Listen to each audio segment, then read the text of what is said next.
This time, in his time,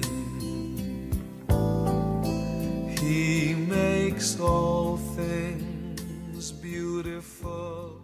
Dzina la Atate ndi la Mwana ndi la Mzimu Woyera. Amen.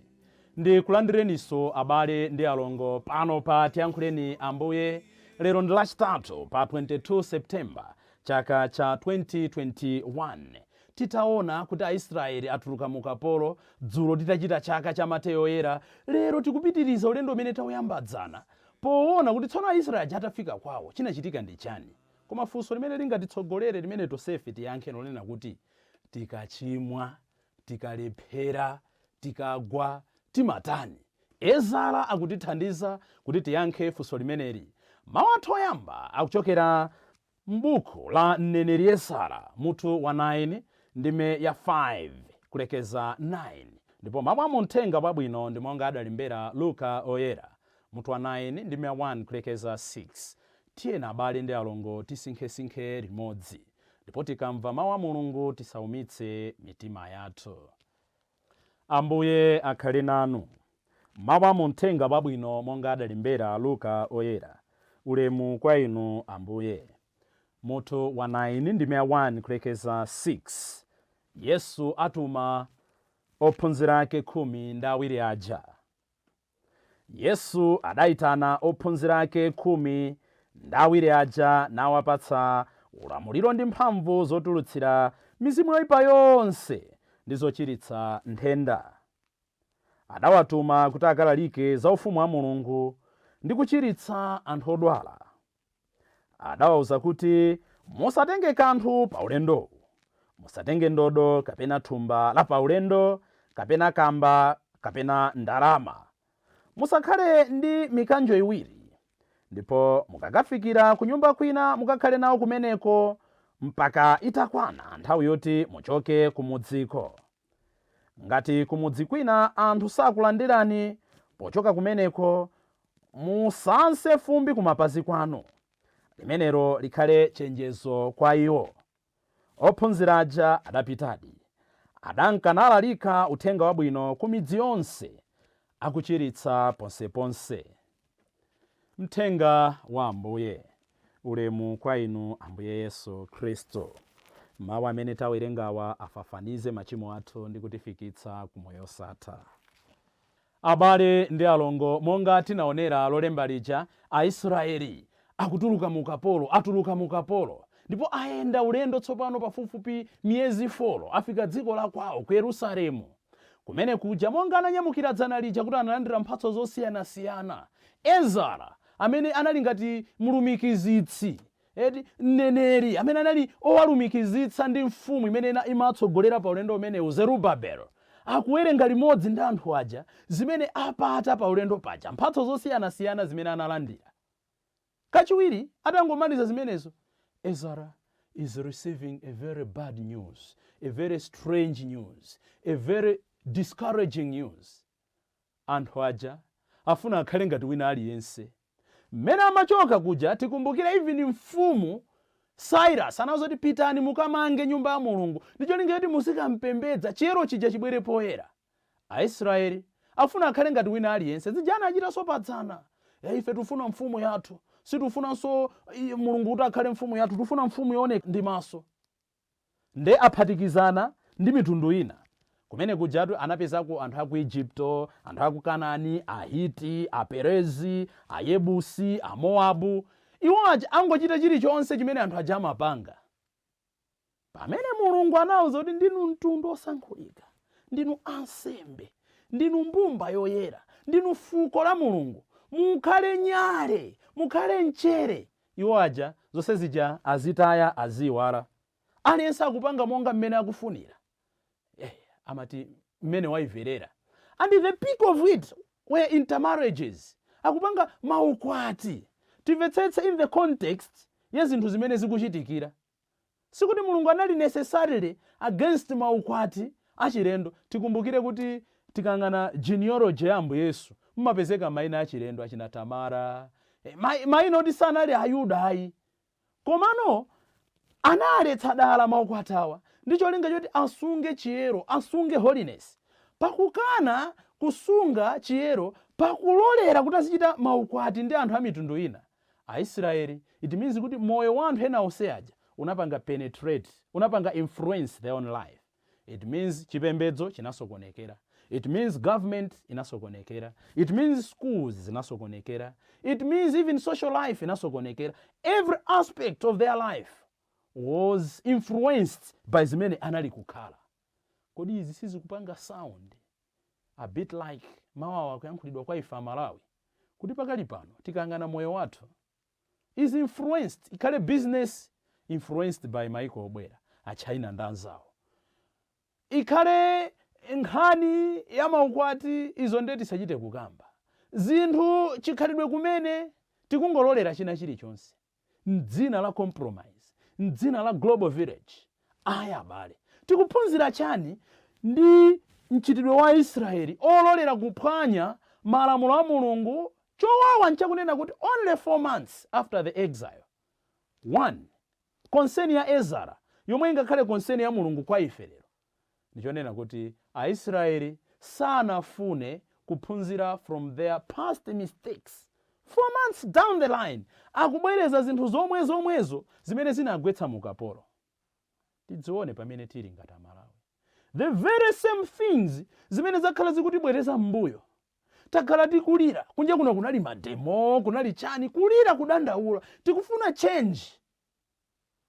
Mulungu nkuyankha mapemphero athu, tisamakambe mopyatira pano.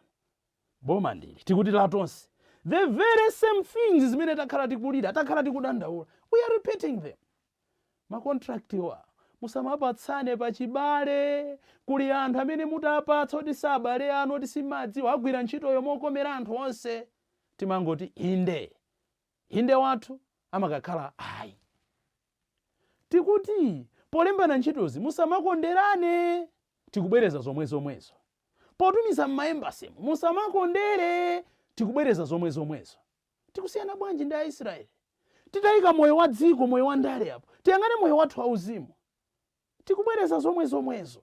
Kodi Mulunguyo andiyankhule motani? Mulungu akuyankhuleni motani?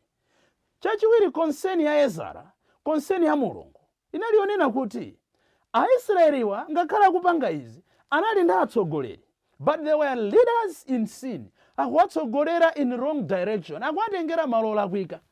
Do we need to explain that? Do we need to elaborate that? We are leaders in the church. We have leaders in the country. We have leaders, gurus in the business world. Komatu mwina, we lead people kolakwika malo mowatengera kwabwino. Ndeti phunzire chani mmawa tsiku la lero? Ambirira kuja ndinanena kuti tikachimwa, tikagwa, tikalephera timatani.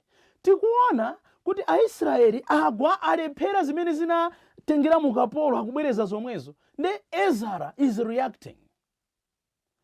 Tikawerenga buku la Mlaliki amanena kuti china chilichonse chili ndi nthawi yolira, nthawi yokondwa, nthawi yodzuka, nthawi yogona, nthawi yomwemwetera, nthawi yokumbatirana, nthawi yolekana, nthawi yogwetsa, nthawi yomanga. Chimodzimodzi Ezara akuzindikira that principle. Akuti kuyambira mmawa Ezara adakhala akulira. Zachitikiranji zimenezi? Sakumvetsa. Koma itafika kuti nthawi yopereka nsembe madzulo, Ezara anasiya kulira. He started praying. Ndipo atamaliza kupempherako, tikuona he is acting. Ndikuti pattern yake ya Ezara, akulira, akupemphera, he is acting. Ambiri timafuna tizingolira,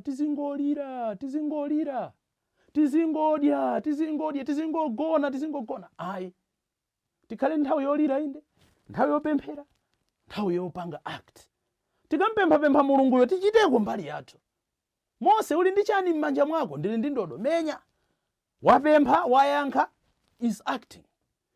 Koma choposaposa tikuona kuti ngakhale iyo chifukwa Ezara wangokhala nawo anthu ena amene anapeza kumene kuja 4 months, sikuti wachimwa nawo, koma akudzitchula, akudzika mmodzi mwa anthu amene alephera. Nde akupanga ma-action osonyeza kuti afuna alape. Choyambirira Ezara tamva kuti akumeta tsitsi lake ndi ndevu zake. Mujamachitiranso ena kuvala ziguduli. Chachiwiri akunyamula ndodo yake. In fact anambira kunyamula ndodo yake m'manja. Kenaka akumeta tsitsi lake. Kachitatu, akugwada mopemba kwa Mulungu, kuti Mulungu ayankhe mapemphero awo, Mulungu awakhululukire, Mulungu asawalipsire. I repeat that. Finally, Ezara akugwada, akupemphera, kupempha chifundo cha Mulungu. Tili ndi mapostures osiyana-siyana nkapempheredwe. Timatha kukweza manja, kusonyeza surrender, palibe Mulungu wina, timakhulupirira inu. That's why anthu ena akamapemphera to show surrender, makweza manja. Potsatira mmene tidachilandira chipembedzo chathu, nthawi zina timatha kupemphera titayimirira, kunjuta kupereka ulemu. Fake mpaka pano mu mpingo mukuona kuti tikamayimba nyimbo ya ulemu timayimirira, koma kwino kwathu kupereka ulemu ndiye kuti ndikugwada. Koma tikumbukire kumene tikuchokera. Chimodzimodzi tikawerenga m'malemba oyera, Ezara akugwada kusonyeza kuti akulapa. Nde timvane tikakhala kuti mwina sitinawerenge mokwanira mawu a Mulungu, ndi bwino tisamayankhule kwambiri. Iyayi amachita aerobics nchalichi, amachita mafizo. Si mafizo awa, ndi gawo losonyeza kuti tikulapa. Koma pamene tikulapapo, pamene tikugwada ndi thupi lathu, nawonso mtima ugwade upepese.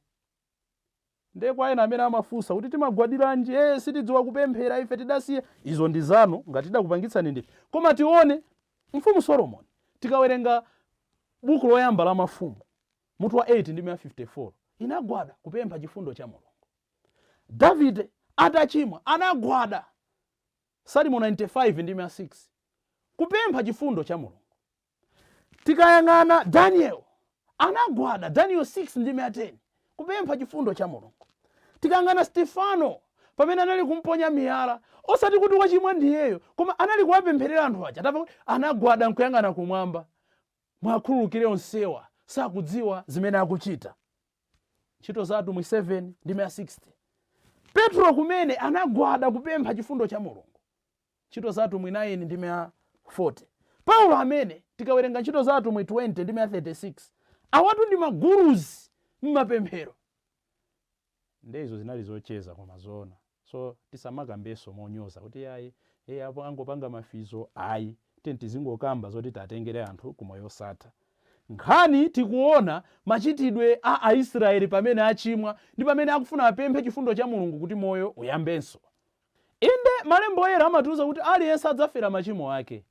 Tikawerenga Ezekiel mutu wa 18, aliyense adzafera machimo ake. Komabe tiyeneranso kudziwa kuti chimo, sin is contagious. Chimo ndilopatsirana. That is why Ezara pamene akupemphera, ngakhale akudziwa kuti iye sanachimwe nawo, akunena kuti, oh Lord, our iniquities have risen higher than our heads. Machimo athu adutsa msinkhu wathu, tikhululukire na Ambuye.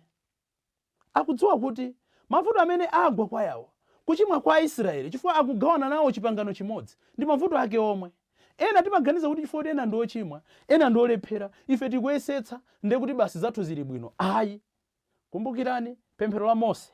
Nchifukwa Abrahamu uja, tikawerenga Genesis 18 ndi 16 kulekeza 33, timaona anali kupempherera Sodoma. Madziwa kuti mavuto amene agunda uko pang'ono ndi pang'ono akubwera m'nyumba mwanga.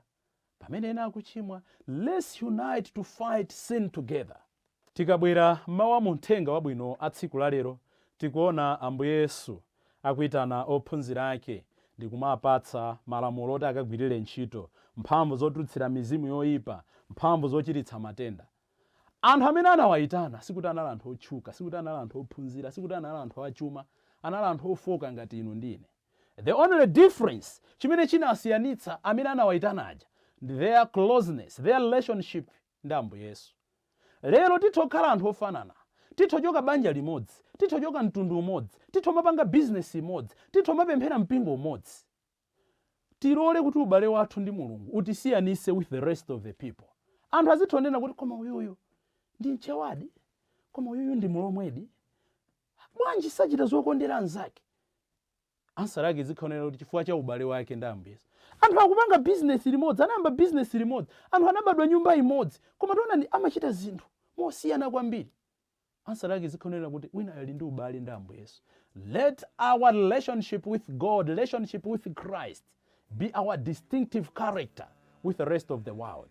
Tipemphererero kuti pamene tagwa monga Ezara uja, tizigwada nkupempha Ambuye kuti tichitireni chifundo pong'amba mitima yathu. Pamene tikugwada ndi matupi athu, tigwade ndi mitima yathu pakuyamba mwatsopano. Limenelo likhale pemphero lathu tsopano ndi pa nthawi zosatha. Dzina la Atate ndi la Mwana ndi la Mzimu Woyera. Amen.